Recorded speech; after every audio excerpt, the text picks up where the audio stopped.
been like a little bit over a month since you released worldwide your book, To Sleep in a Sea of Stars. So I don't want to spoil it for everyone who will have to wait a little bit to read it. But what is it about? The book is about, well, it's about a lot of things. It's a big science fiction epic full of spaceships, alien planets, heartache, explosions, lasers, and of course, tentacles. The story itself is about a woman by the name of Kira Navarez, who is a xenobiologist, and she's helping with a survey of an alien planet that is going to be the site for a human colony. And during the survey process, she ends up finding something that she really shouldn't. This is different from your other books because we used to have like a fantasy but young adults novel, and now you're going right into science fiction and for adults. How was that change for you? Not as big as you might think.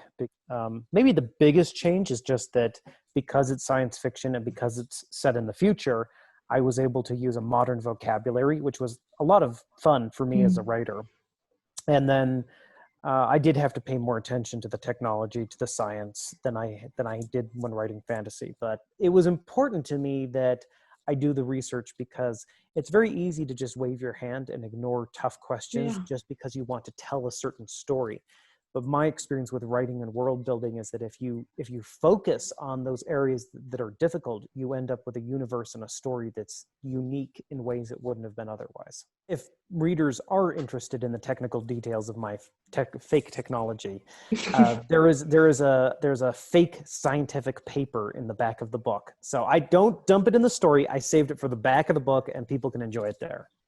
Well, you said you had to do a lot of research for this whole technology thing, but for how long have you been working on the story? I mean, how long it has been in Ooh, your head? I needed to finish the Eragon novels, and I started working on the book itself in 2013, which is when I began researching for it. So I've been either researching or writing it for 7 years now. I really care about the titles. So, what does the title of the novel means for you and for the story? It means everything. It is the story.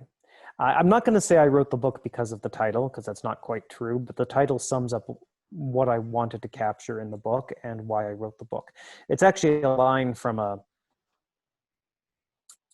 poem in the book. And I think the reason I love it so much is because it captures to me the feeling of the immensity of the universe and the fact that we are, all of us, drifting out among the stars, whether we feel like it or not, we are. And as Carl Sagan said, we are all made of stardust ourselves.